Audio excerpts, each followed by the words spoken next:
여러분 안녕하십니까? 수도권은 물론 영호남에는 각각 있는 지방은행이 충청과 강원에만 없다는 사실 알고 계십니까? IMF 금융위기 당시 퇴출됐기 때문입니다. 문제는 이게 은행 하나 없는 걸로 그치는 게 아니라 지역 경제 전반에 미치는 영향이 크다는 건데요. 충청권 시도지사들이 2023년에는 통합은행을 만들기로 합의했습니다. 강진영 기자입니다. 지난 1998년과 99년 IMF 경제위기 당시 정부는 운영이 부실하다며 충청권 2개 은행을 퇴출시켰습니다. 향토은행이 사라진 지 20여 년, 피해는 고스란히 지역 경제로 돌아왔습니다.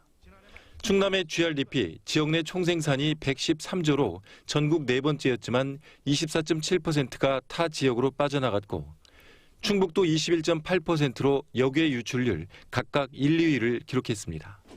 특히 지방은행은 중소기업 대출을 60%로 규정한 만큼 지역기업에 미친 영향은 컸습니다.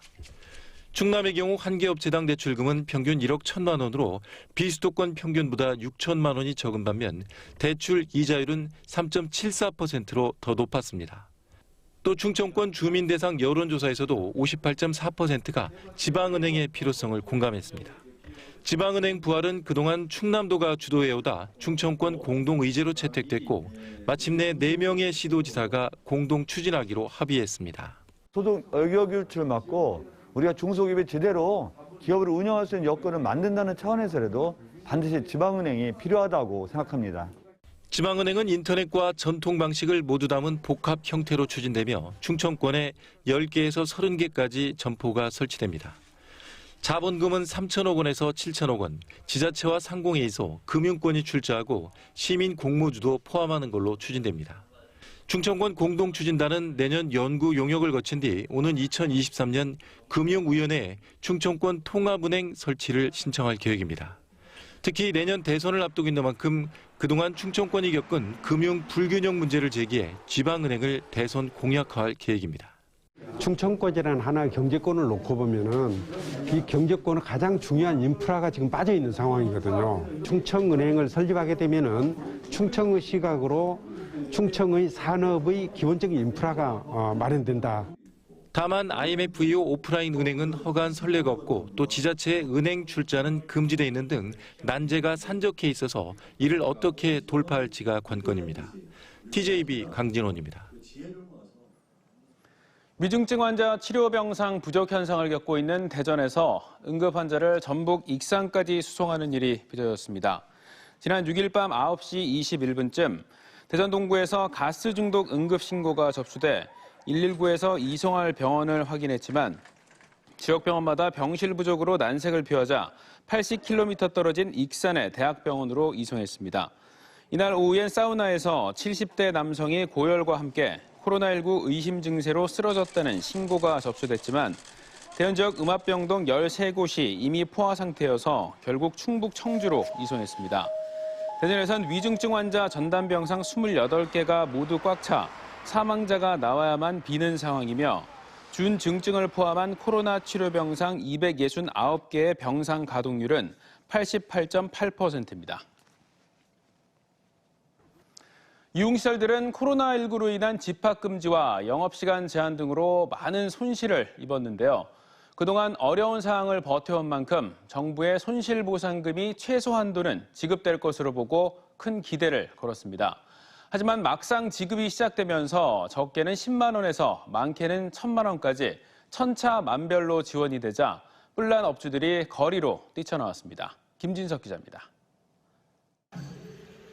유흥 단란주점업 중앙회 회원들이 충남도청과 도내 시군청사 앞에서 잇따라 시위를 벌였습니다. 이들은 그동안 집합금지로 정상 영업을 못해 손실보상금에 기대를 걸었지만 턱없이 부족하고 원칙 없이 지급됐다며 반발하고 있습니다.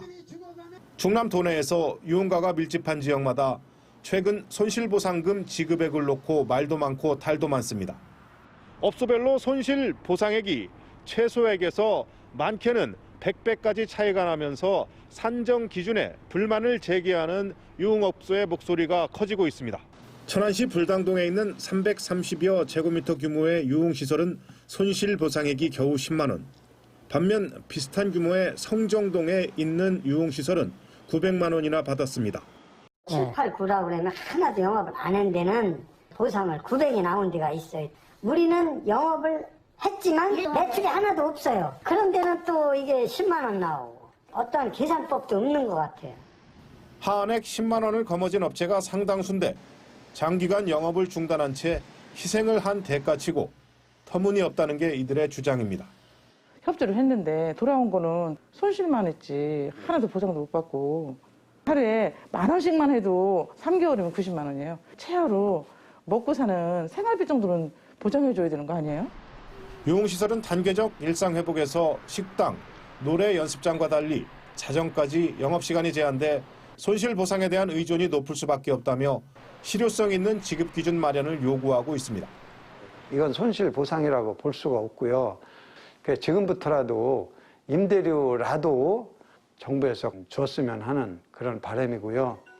원칙 없고 천차만별인 고무줄 같은 보상 기준과 보상액이 오히려 불법 영업의 가능성을 높이고 있다는 점에서 합리적인 보상 방안 마련이 시급합니다. TJB 김진석입니다. 대전의 코로나19 확진자 수가 185명으로 엿새 만에 최대치를 기록했습니다. 코로나가 발생한 노인 요양시설 7곳과 주간보호센터와 관련해 입소자와 종사자 69명이 추가로 확진되면서 요양시설 누적 확진자가 350명으로 늘었습니다. 대부분이 7, 80대 고령자로 2명이 숨졌습니다. 학교를 매개로 한 확산도 이어져 중구의 한 고교와 서구 중학교, 대덕구 중학교 등에서 누적 52명이 발생했고 대덕구의 한 교회에서도 목사가 확진된 이후 10여 명이 한꺼번에 확진되는 등 집단 감염이 끊이지 않고 있습니다. 홍성군에서 목욕탕 관련 연쇄 감염 여파로 하루 사이 코로나19 발생 이후 최다인 40명의 확진자가 나왔습니다. 특히 지난 11월 한 달간 87명의 무더기 확진자가 발생한 목욕탕에서 추가 확진 사례가 잇따르는 가운데 현재까지 목욕탕발 확진자가 103명에 이르는 것으로 집계되고 있습니다. 한편 충남에서는 하루 동안 201명의 신규 확진자가 나와 지난 11월 100명대에서 갑자기 폭증하는 모양새를 보이고 있습니다.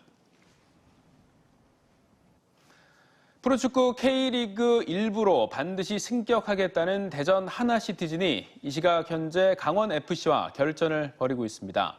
도쿄 대첩 결승골의 주인공이었던 이민성 대전 감독과 당시 어시스트를 했던 최용수 강원 감독이 벼랑 끝 외나무 다리에서 만났습니다.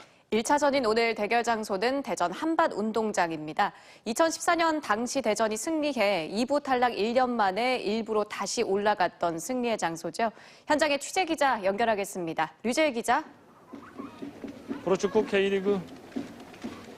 K리그 1부로 승격이 간절한 대전 하나시티즌과 1부 리그 잔류가 절박한 강원FC 간의 승강 플레이오프 1차전 벼랑 끝 맞대결이 펼쳐지고 있는 대전 한밭 종합운동장입니다.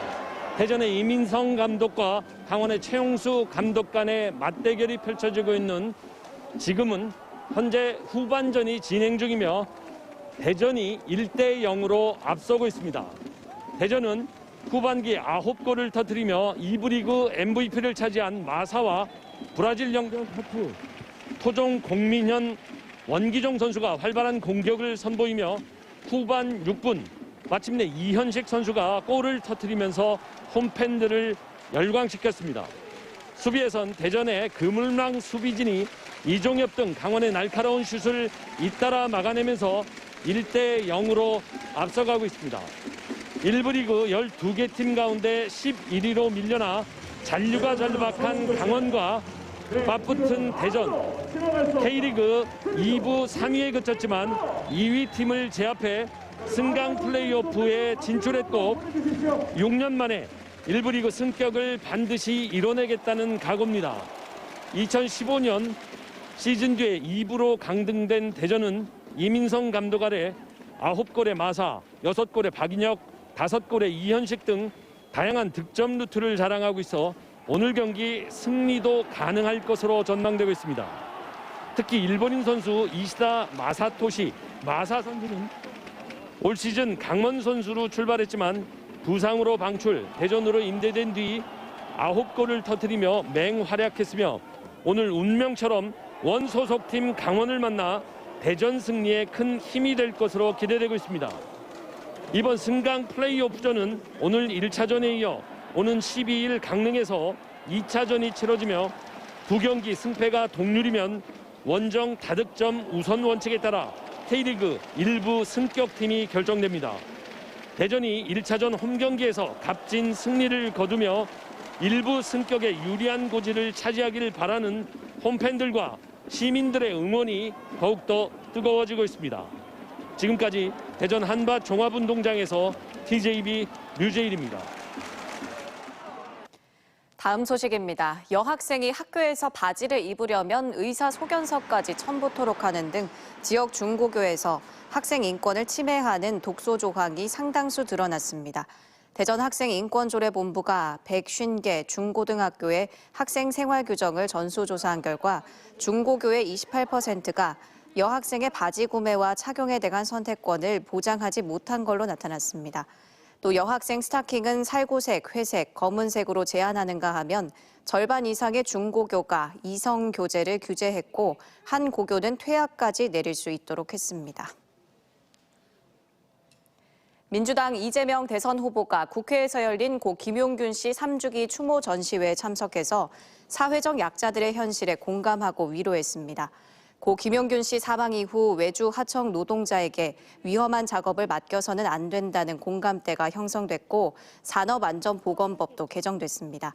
한편 국민의힘 윤석열 대선 후보는 충남 충북도민회가 주최한 국가균형발전 완성 결의대회에 참석해 충청이 선대부터 500년간 살아온 자신의 뿌리이자 고향이라고 밝혔습니다. 이 자리에서 국민의힘 충청권 4개 시도당은 중부권 동서횡단 철도와 대전 과학수도 지정, 제2과학단지 건설, 청와대 세종집무실 설치 등 충청권 공약을 전달했습니다. 4차 산업혁명과 포스트 코로나, 저출산 고령화 등 미래에 대응하는 국가 전략은 어떤 것이 있을까요? 국회가 분열과 갈등, 수도권과 비수도권 양극화 해소, 디지털 전환 등 국가 차원에서 추진할 미래 전략을 제시했습니다. 서울방송센터 김성민 기자입니다. 우리나라는 유례 없이 빠른 근대화로 선진국 진입에 성공했지만 고도 성장에 따른 후유증이 이어지고 있습니다. 국토 면적의 11%에 불과한 수도권은 블랙홀처럼 비수도권의 인구와 자본을 빨아들이면서 양극화는 심해지고 지방은 소멸을 걱정해야 할 처지입니다. 특히 저출산 고령화로 생산 가능한 인구가 현재 71%에서 15년 뒤에는 58.9%까지 떨어져 새로운 성장 동력을 찾아야 할 기로에 서 있습니다. 인문사회 경제과학 전문가 60여 명이 참여한 국회의장 직속 국가중장기 아젠다위원회가 이 같은 문제점을 해결할 국가 비전을 제시했습니다. 최소 15년 이상 추진할 중장기 대책이 필요하다며 성장사회에서 성숙사회로의 전환을 요구했습니다. 같이 연대할 수 있는 공동체를 만드는 문제, 그 문제를 강조를 했고 그런 측면에서 국가, 개인, 사회가 같이 협조하는 그런 균형 발전을 도모해야 된다. 국가가 성장을 주도했던 과거와는 달리 자율과 분권으로 디지털 전환과 4차 산업혁명, 미중 패권 경쟁 심화에 따른 국내의 갈등 조정 등 4대 중점 목표와 12개 중장기 과제를 추진해야 한다고 강조했습니다. 느리게 살아도 다르게 살아도 괜찮은 가치의 다원화, 약자 우선의 공동체도 성숙사회 지향 가치입니다. 국회가 미래 아젠다를 제시한 건 처음으로 여야 후보와 차기 정부에 미래비전 2037 국가 중장기 과제를 전달하기로 했습니다. 새로운 정부가 들었을 때 국정기획에 반영하고 긴 호흡에서 국회가 제도적으로 이행을 담보할 수 있는 것들을 함께 논의하는 더 이상 우리 사회에 누적된 문제를 그대로 둘 수는 없는 만큼 변화가 선택이 아닌 필수라는 목소리가 커지고 있습니다. TJB 김성민입니다. 김대지 국세청장은 대전 대덕 산업단지를 찾아 최근 원자재 가격 상승과 공급망 혼란 등의 어려움을 겪는 기업인들의 애로사항을 듣고 맞춤형 세정 지원을 이어가겠다고 밝혔습니다. 김 청장은 불확실한 대외 여건 속에도 경영 일선에서 애쓰는 제조업 분야 기업인들에게 힘이 되겠다고 말했습니다. 충남 신용보증재단 내포지점이 오늘 내포 신도시에 문을 열고 소상공인을 위한 금융 지원 활동을 시작했습니다. 신용보증재단 내포지점이 본격 가동을 시작함에 따라 그동안 홍성과 예산군을 비롯한 충남 내륙의 소상공인들이 정책 자금을 지원받기 위해 천안 아산까지 가야 하는 불편을 덜게 됐으며 금융 지원에 따른 경제 활성화에도 도움이 될 걸로 전망됩니다. 한국타이어 노조가 임금 협상 결렬로 파업에 들어간 지 보름째를 맞고 있지만 노사 양측이 교섭 일정조차 정하지 못하면서 파업 장기화 우려를 낳고 있습니다. 한국타이어 노사에 따르면 노조는 당초 임금 10.6% 인상안에서 비공식 절충안을 제시한 걸로 알려졌으나 사측과 타협점을 찾지 못한 채 지난달 30일 협상을 마지막으로 추가 일정을 잡지 못하고 있습니다. 이에 따라 대전과 금산 공장의 가동이 보름째 중단되고 있으며 파업 장기화와 함께 생산 차질이 우려되고 있습니다. 대전시가 보문산에 새롭게 설치하는 목조 전망대 명칭을 홈페이지를 통해 공모합니다.